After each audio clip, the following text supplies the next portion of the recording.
Dribble, Tavo. Dribble, boing.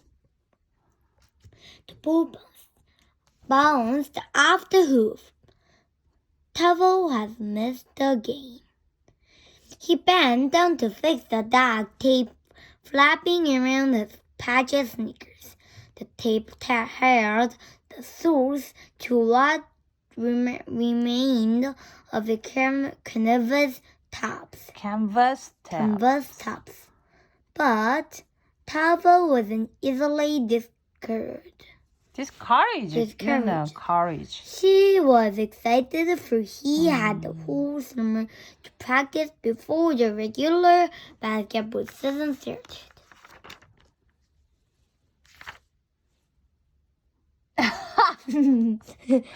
My turn? Yeah. Are you sure? Tavo has seen the NBA games on the new satellite TV at the village store. Come here, Kyle. 알겠어. 빨리. And he wanted to play ball like one of those big American players. He imagined that one day he too would have a great basketball name, a name like Air or Magic. But for now, he was just a Tavo, Gustavo the second, named after his father. If only I had new sneakers, Tavo said to himself as he tucked the ball under his arm and started up the path toward him. Then I'd play better. Do you know where I am? Huh? Do you know? You? Yeah, where? Here. The ground crunched beneath his shoes, leaving trails of dust.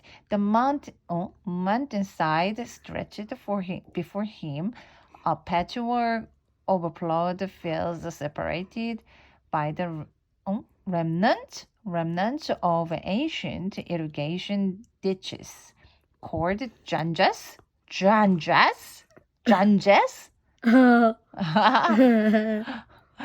It reminded of him the quilt on his bed, but in shades of brown.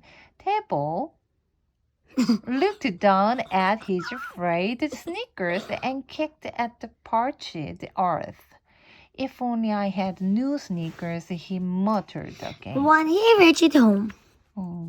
Tavo found his father looking around the old zanja, the ancient irrigation ditch, which ran along the edge of the field. Because Tavo was always tinkering with something. Today he was putting up yet another scarecrow. Papa, look at my sneakers. They are turning into sandals. I bet you can't fix them anymore, said Tavo. Tavo, I've told you this already. Tavo replied, Really?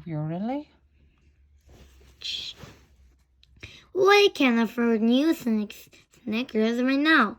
Not until the rains come. Sure, Tavo thought in frustration. And then I'll have to wait for the corn to grow. Then to dry and the stalk. Then to be harvested. Then to be brought to the molino to be ground into flour. Then to be sold in the market. The basketball season will be over by then.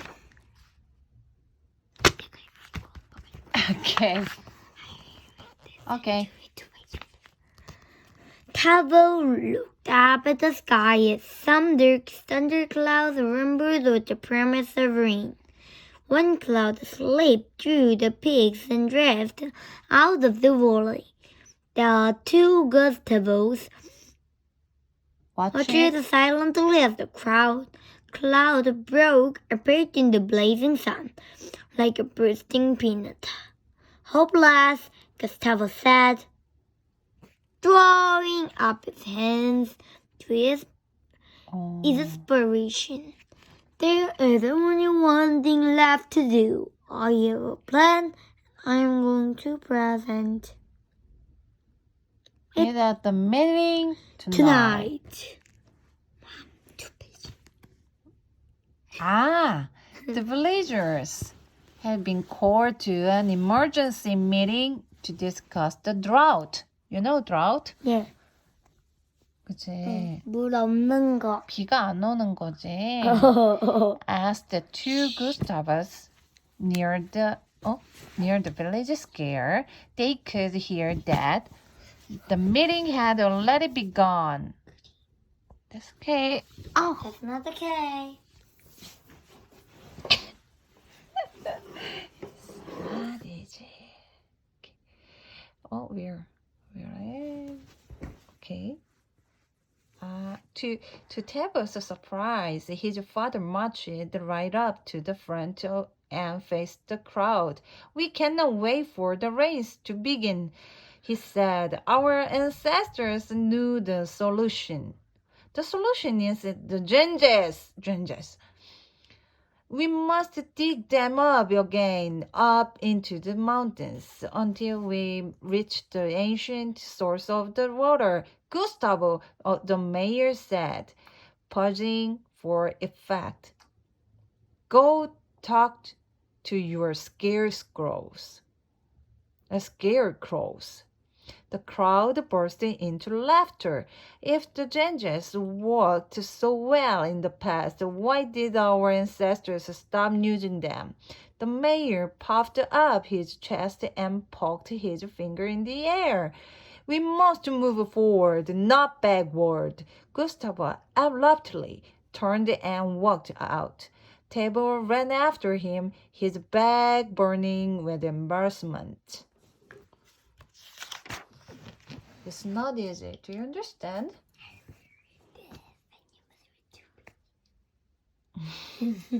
Early the next morning, the flag with the dirt. His father was shaking his shoulder. Tavo, wake up! Tavo rubbed his eyes and protested. It is still dark outside. Get up, Tavo. We have a lot of work to do. But Papa, I have practice today. Gustavo handed Tavo a shovel.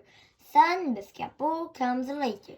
The two Gustavus started to work at the edge of their field. All day long, they shoveled out the silt and had filled in the ancient drenja. When night finally came, Tavo slumped into bed, every bone in his body aching. They began all over again the next morning, digging and digging and digging some more. Hours turned into days. Days turned into weeks as father and son slowly walked their way up the mountains. Wow, there was one house high up in the mountain. Okay, follow me. It belonged to an old widow. Tavo had heard strange stories about her. Is it true what they say about her, that she is a bruiser, a witch? He asked his father nervously. Tavo, his father laughed. Don't believe everything you hear. Senora Rosa is just a widow. People are always suspicious of anyone who is different. Senora Rosa? Gustav called out. There was no answer, but in the yard they saw a patchwork quilt draped over a chair, a needle dangling from a silver thread swayed in the air. As they laughed, Gustav carved a channel to connect Senora Rosa's small garden to the main drenja. He turned toward the table with a mischievous smile. Even witches need water.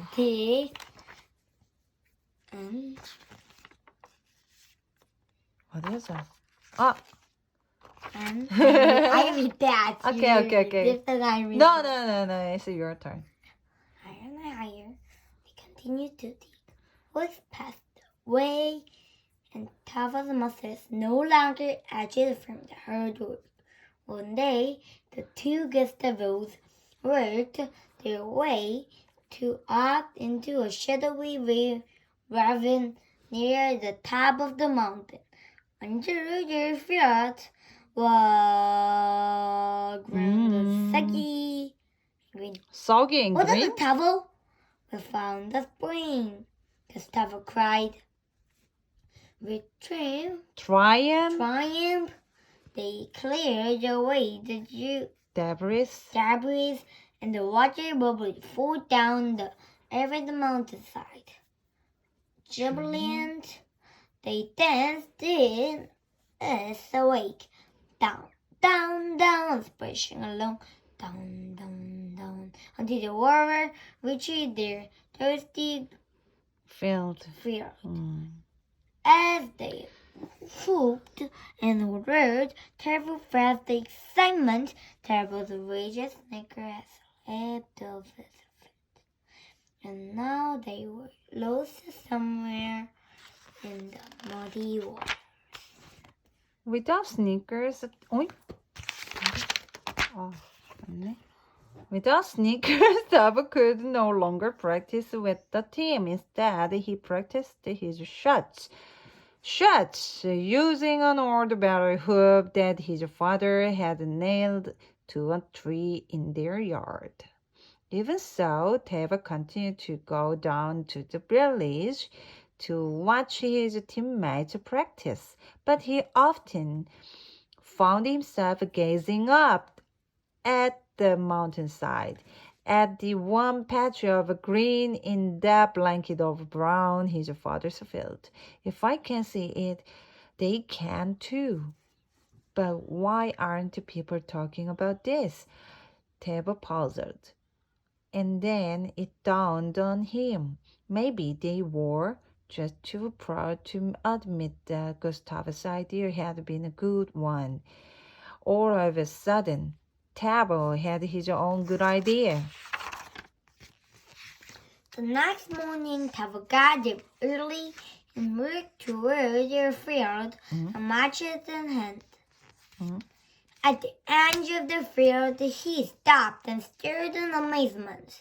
There in front of him were his missing sneakers. The duct tape was gone. Duct tape was gone, but so were the holes. His sneakers had been beautifully patched. He recognized the fabric and the silver thread. Senora Rosa! He whispered aloud. He laced the sneakers and the feet began to tingle. Tavo grabbed them cornstarch. Oh, it's too long to reach today. How many pages? Okay. To finish. Tavo grabbed the cornstalk and cut it close to the ground. Then he raced down the mountain path straight to the mayor's house. With the magic sneakers on his feet, he felt as if he could fly. 이거 봐. 스니커스 봐. 예쁘다. Sneaker Rosa. Though it was still early, Tavo eagerly knocked on the door. The mayor opened it, blinking sleepily in the morning light. Tavo raised the stock high, but he didn't say anything. Then the mayor let out a sigh. His face was softening. Yes, Tavo, yes, I said, I believe it's time we'll see your father's field. For the next several weeks, Gustavo was much in demand, helping the other villagers connect their own fields to the main Janja. And Tavo rejoined his teammates in the basketball court for the first game of the season. From midcourt, Tavo could see his father sitting in a place of honor next to the mayor. Then the game began. Don't know what. what a game it was. You won? 1 minute. Tavo's team was ahead, and the next minute behind. At the end, the game was tied. It went into overtime. Then the ball was in Tavo's hands. He planted himself and crouched. He felt the tingling sensation in his feet shoot upward through the muscle of his arms made so strong from shoveling. Ah, the ball soared toward the basket. Swoosh! The villagers went wild. Tavo, Tavo, bravo, Tavo! They chanted in unison. Unison? What does it mean? 이게 뭐야? Like the sound of it, Tavo was a great basketball name. It was late by the time the two Gustavos stood at the mountain church home. Gustavo looked Over the moonlight. Moonlit. Feels high with corn. He stopped and put his hands on Tavo's shoulder. Son, it's time for new sneakers. What do you think? Tavo wiggled his toes.